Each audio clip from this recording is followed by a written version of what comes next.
The way that you actually heal and become your most successful self is not by doing what you're told. We grew up in a society that taught us to listen, obey, shrink ourselves, follow the rules from the moment we were old enough to understand anything at all. The message was the same. We're going to die unfulfilled if we keep following that same programming, because there is no perfect way to heal. There is no right way to become who you're meant to be, and waiting for one keeps you in the same loop forever. You keep circling the same patterns, the same relationships, the same feelings, wondering why nothing is changing. And the answer is almost always the same. You are still following a rule book that was never written for your life. My life changed when I realized the people around me that I looked up to weren't actually living. They did everything that they were supposed to do, but their eyes told a completely different story. And I saw it, I felt it. Something underneath all of it was deeply unfulfilled. Like they had followed every instruction and still ended up somewhere that didn't feel right. And I saw that and I made a decision. I knew at 15 that I had to change, because the reality around me was going to become me if I let it. I was going to absorb those patterns, inherit that unfulfillment, and one day wake up living a life that I actually never chose. And I couldn't let that happen. So I did something that everyone else around me thought was crazy. I dropped out of school. I got my GED. I got a business management degree. At 16, I already knew I didn't want to live a traditional path. I didn't have a perfect plan. I didn't have a roadmap or a mentor or any guarantee that it was going to work out.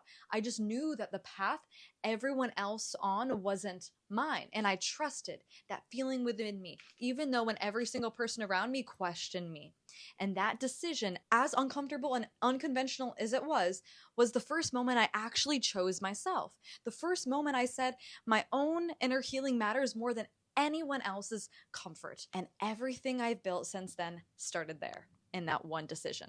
Now I want to talk about what healing actually requires, because I think a lot of people have a very gentle, very linear idea of what the healing journey actually looks like. And sometimes it is gentle, but a lot of time it requires something that nobody really prepares you for.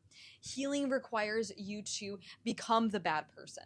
And what I mean by that is the one who stops people pleasing, the one who starts making decisions based on what they actually need rather than what makes everyone else comfortable. And here's the thing about the healing journey that I really want you to hear, that there is no perfect moment to begin. There's no version of you that will feel completely 100% ready. It is okay to feel scared. There's no day that will arrive where everything lines up and it finally feels safe to start. There is no timeline you are supposed to be on. And that moment that you accept that, something actually shifts, because you stop waiting for the conditions to be perfect and you let yourself to begin exactly where you are. Every attempt teaches you something. Every time you try and you stumble, you are collecting information about yourself that you couldn't have gotten any other way rather than failure. Every moment you choose yourself and it feels awkward or uncomfortable or wrong, you are learning something about where the resistance lives, and that information is everything. There's no failing in this. There is winning and there is learning, and both of them move you forward. They propel you. The only thing that doesn't move you forward is staying still. Think about two people. One of them stumbles, gets it wrong, tries again, looks messy from the outside, looks like they don't have it together, but they are moving. The other one stays comfortable and still, waiting for the right moment, the right method, the perfect sign that it's finally time. And from the outside, they look fine, stable, put together, but they are not moving. The one who moves always wins. Always, because movement creates momentum, and momentum creates change. And change, even imperfect change, is the only thing that actually gets you somewhere. But before any of that can happen on the outside, something has to happen on the inside first. Your identity has to shift.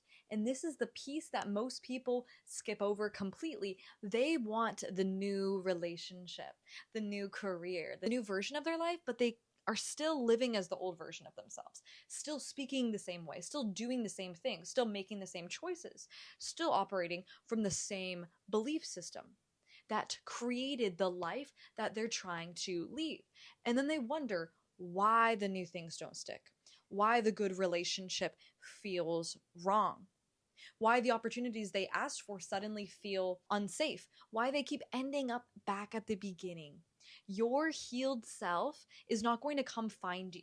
You have to start living as them today, not when you feel ready. And it's okay to feel scared, not when you've done enough therapy or journaling or enough work to feel like you've earned it. It's now. How do they speak? How do they move through a room? What do they say yes and no to? What do they walk away from without guilt? What do they believe about themselves on the days when nothing is going right and nobody is watching? What is their relationship like with themselves when they are failing? Start there. Start being them in the smallest moments and how you talk to yourself when you make a mistake. How do you respond when someone treats you in a way that doesn't feel right? And what you choose to consume, to surround yourself with, to also not tolerate people walking all over you, because the small moments are exactly what the subconscious is paying attention to. Every small choice is a vote for who you are becoming.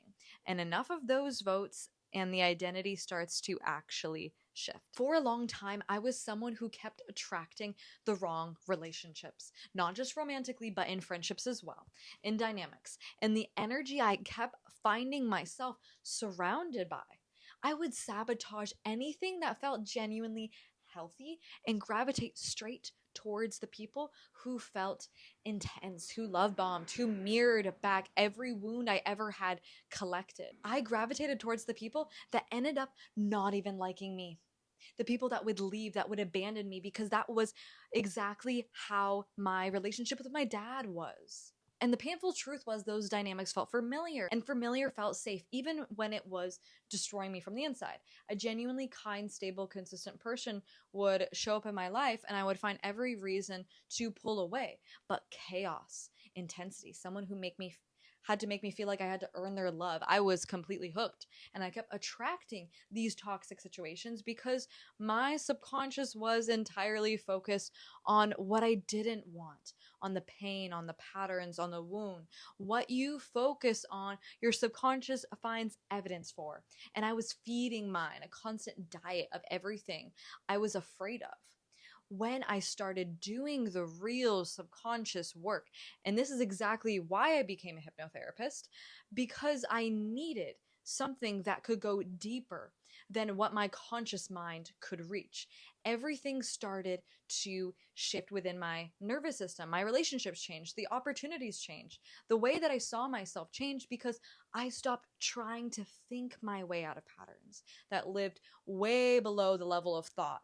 And motivation is not what gets you to your healing. Motivation is a feeling, and feelings are temporary. It will be there in the good days, the inspired days, the days where everything feels possible and you can feel yourself changing. And then it will completely disappear. On the hard days, the days where you're exhausted and discouraged and everything feels heavy and you're genuinely wondering if any of this is actually working, those are the days that actually matter. Those are the days that determine everything.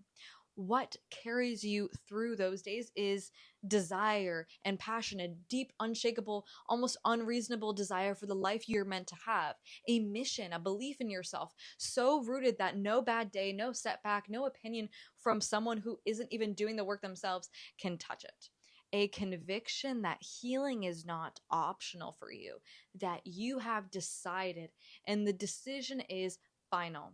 Build that, cultivate that, feed that with every small choice you make, because the desire, the deep inner knowing that you are worth this and that this is possible, that this is what will carry you through every single moment, that motivation cannot.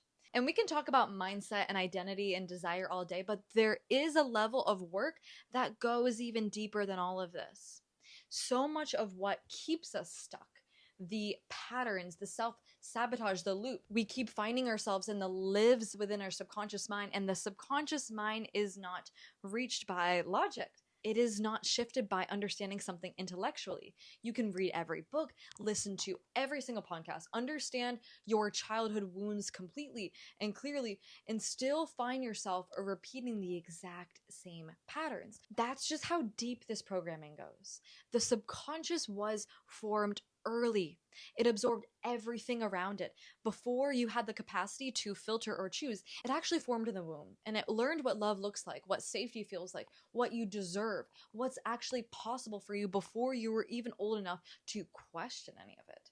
And it has been running those programs ever since. And this is exactly why I work in hypnotherapy, because it goes to the level where the patterns actually live. It speaks the language of the subconscious, emotion, repetition, feeling, and it creates the kind of shifts that thinking and understanding alone simply cannot create. I see it with my clients every single week.